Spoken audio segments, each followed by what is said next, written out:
Teori pertumbuhan ekonomi. Apa itu pertumbuhan ekonomi? Pertumbuhan ekonomi adalah proses kenaikan output per kapita dalam jangka panjang. Perhatian tekanannya ada pada 3 aspek, yaitu proses, output per kapita, dan jangka panjang. Pertumbuhan ekonomi adalah suatu proses, bukan suatu gambaran ekonomi pada suatu saat. Di sini kita melihat aspek dinamis dari suatu perekonomian, yaitu melihat bagaimana suatu perekonomian berkembang atau berubah dari waktu ke waktu. Tekanannya pada perubahan atau perkembangan itu sendiri.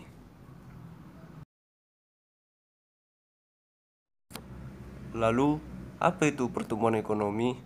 Teori pertumbuhan ekonomi dapat didefinisikan sebagai penjelasan mengenai faktor-faktor apa yang menentukan kenaikan output per kapita dalam jangka panjang, dan penjelasan mengenai bagaimana faktor-faktor tersebut berinteraksi satu sama lain, sehingga terjadi proses pertumbuhan. Jadi, teori pertumbuhan ekonomi tidak lain adalah suatu cerita atau yang logis mengenai bagaimana proses pertumbuhan terjadi.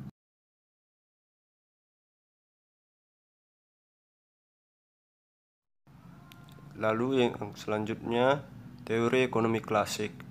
Umumnya, ekonomi klasik dianggap sebagai aliran modern pertama dalam sejarah pemikiran ekonomi.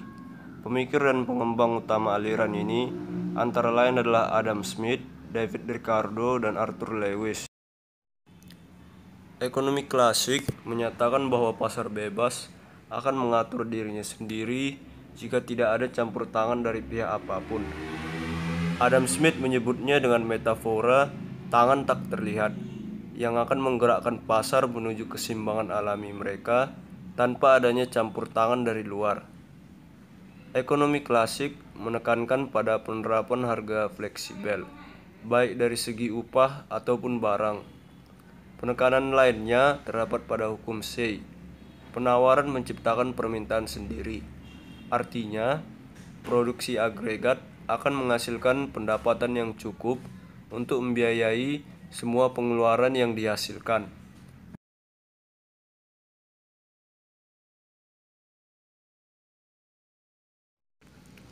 Kemudian kita masuk ke teori pertumbuhan ekonomi menurut Adam Smith.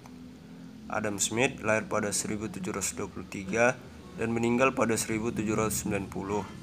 Merupakan nabi dari ilmu ekonomi modern. Sebenarnya lebih terkenal dengan teori nilainya, yaitu teori yang menyelidiki faktor-faktor yang menentukan nilai atau harga suatu barang. Dalam teorinya, ia mengkonsepsikan hal khusus bagi masing-masing aspek utama pertumbuhan ekonomi, yaitu 1. Pertumbuhan output atau GDP total, dan 2. Pertumbuhan penduduk. Yang pertama, pertumbuhan output. Smith melihat sistem produksi suatu negara terdiri dari 3 unsur pokok, yaitu A. Sumber-sumber alam yang tersedia. Menurutnya, sumber-sumber alam yang tersedia merupakan wadah yang paling mendasar dari kegiatan produksi suatu masyarakat. Jumlah sumber-sumber alam yang tersedia merupakan batas maksimum bagi pertumbuhan perekonomian tersebut. Artinya, selama sumber-sumber ini belum sepenuhnya dimanfaatkan, yang memegang peranan itu dalam proses produksi adalah 2 unsur produksi yang lain, itu jumlah penduduk dan stok kapital yang ada. 2 unsur ini yang menentukan besarnya output masyarakat dari tahun ke tahun. Tapi jika output terus meningkat, sumber-sumber alam akhirnya sepenuhnya dimanfaatkan atau dieksploitasi. Dan pada tahap ini, sumber-sumber alamnya akan membatasi output. Unsur sumber alam ini menjadi batas dari pertumbuhan perekonomian. Yang selanjutnya B. Sumber-sumber manusiawi. Unsur yang kedua adalah sumber-sumber manusiawi atau jumlah penduduk. Dalam proses pertumbuhan output, unsur ini dianggap mempunyai peranan yang pasif, dalam arti bahwa jumlah penduduk akan menyesuaikan diri dengan kebutuhan akan tenaga kerja dari masyarakat tersebut. Apabila stok kapital yang tersedia membutuhkan misalnya 1 juta orang untuk menggunakannya, dan apabila jumlah tenaga kerja yang tersedia itu 900.000 orang, maka jumlah penduduk akan cenderung meningkat sehingga tenaga kerja yang tersedia akhirnya menjadi 1 juta orang. Yang selanjutnya adalah C, stok barang kapital yang ada. Menurut Smith, stok kapital mempunyai dua pengaruh terhadap tingkat output total. Yang satu adalah pengaruh langsung, dan yang lain adalah pengaruh tidak langsung. Stok kapital mempengaruhi output secara langsung karena pertambahan stok kapital yang juga diikuti oleh pertambahan tenaga kerja akan meningkatkan output. Makin banyak input, maka outputnya juga semakin banyak.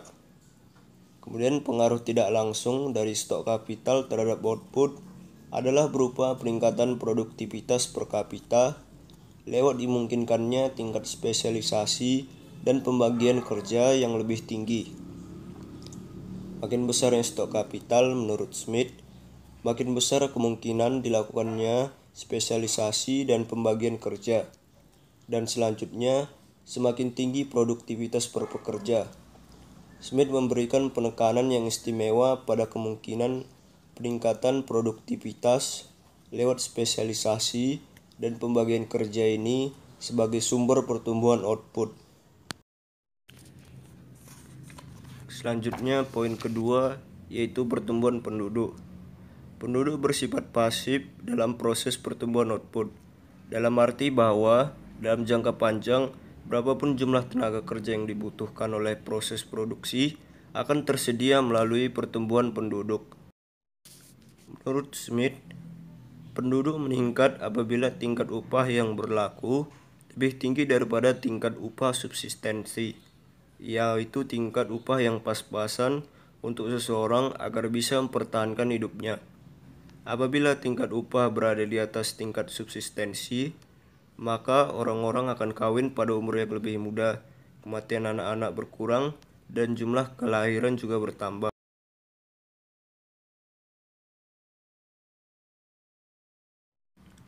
Yang selanjutnya B, David Ricardo. David Ricardo lahir pada 1772 dan meninggal pada tahun 1823. Di tangan David Ricardo, teori pertumbuhan ekonomi klasik mengalami pengembangan lebih lanjut. Pengembangan ini berupa penjabaran model pertumbuhan menjadi suatu model yang lebih tajam, baik dalam konsep-konsep yang dipakai maupun dalam hal mekanisme proses pertumbuhan itu sendiri. Namun, garis besar dari proses pertumbuhan dan kesimpulan umum yang ditarik oleh Ricardo tidak terlalu berbeda dengan teori Adam Smith. Tema dari proses pertumbuhan ekonomi masih pada perpaduan antara laju pertumbuhan penduduk dan laju pertumbuhan output. Kesimpulan umumnya juga masih tetap bahwa dalam perpaduan tersebut, penduduklah yang akhirnya menang. Seperti juga Adam Smith, Ricardo menganggap bahwa jumlah faktor produksi tanah, yaitu sumber daya alam, tidak bisa bertambah, sehingga akhirnya bertindak sebagai faktor pembatas dalam proses pertumbuhan suatu masyarakat.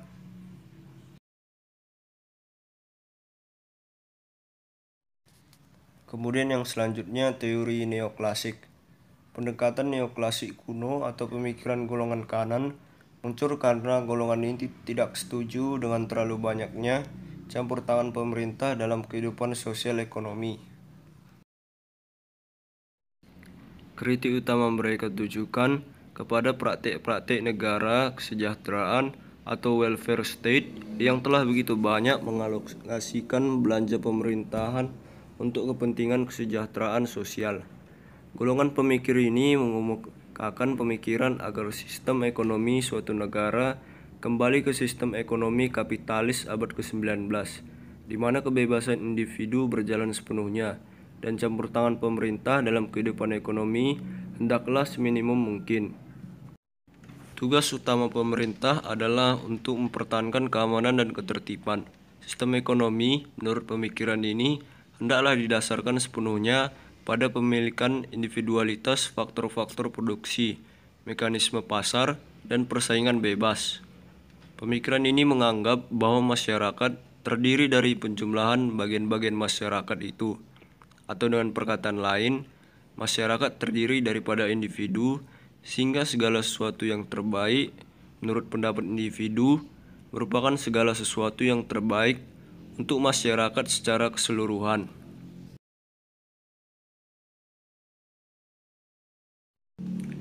Yang selanjutnya adalah teori ekonomi historis. Beberapa tokoh yang mengemukakan pendapatnya mengenai teori historis adalah Friedrich dan Karl Bucer. Teori historis menitik beratkan pada proses perkembangan perekonomian masyarakat, mulai dari tahap prasejarah hingga tahap industri, masyarakat dunia dan masyarakat berkonsumsi tinggi. Friedrich menyebutkan bahwa pertumbuhan ekonomi suatu negara didasarkan pada teknik produksi dan mata pencaharian penduduknya. Menurutnya, pertumbuhan ekonomi manusia dibagi menjadi 4, yaitu masa berburu atau mengembara, masa berternak atau bertani, masa bertani dan kerajinan, serta masa kerajinan, industri, dan perdagangan. Sementara itu, Karl Bucer mendefinisikan pertumbuhan ekonomi berdasarkan pada hubungan produsen dan konsumen. Teori pertumbuhan ekonomi yang ia kemukakan dibagi menjadi rumah tangga tertutup, rumah tangga kota, rumah tangga bangsa, dan rumah tangga dunia. Di masa rumah tangga tertutup, masyarakat hanya memproduksi barang untuk kebutuhan mereka sendiri. Kecepatan pertumbuhanlah yang baru mendorong mereka untuk melakukan perdagangan di masa rumah tangga kota. Di tahap rumah tangga bangsa, beberapa barang tidak dapat diproduksi secara mandiri oleh kota tertentu. Akhirnya, terjadilah perdagangan antar kota. Terakhir, di tahap rumah tangga dunia, teknologi telah memungkinkan masyarakat untuk melakukan perdagangan antar negara. Yang selanjutnya adalah teori Kuznets. Menurut pendapat Kuznets, pertumbuhan ekonomi merupakan kenaikan kemampuan suatu negara dalam menyediakan berbagai jenis barang-barang ekonomi yang berjumlah banyak bagi penduduknya. Kemampuan negara dalam produksi barang tadi sangat ditentukan oleh kemajuan teknologi dan penyesuaian kelembagaan dan ideologis yang diperlukannya. Dari definisi tersebut, terdapat 3 komponen utama yang tidak dapat dipisahkan. Ketiga faktor tersebut adalah: 1. Pertumbuhan ekonomi suatu bangsa dilihat dari adanya peningkatan terhadap persediaan barang secara terus-menerus. Lalu, 2. Kemajuan teknologi merupakan penentu dalam pertumbuhan ekonomi yang menentukan derajat pertumbuhan kemampuan dalam menyediakan berbagai macam barang bagi penduduk. Lalu, 3. Penggunaan teknologi secara luas dan efisien memerlukan adanya penyesuaian pada bidang kelembagaan.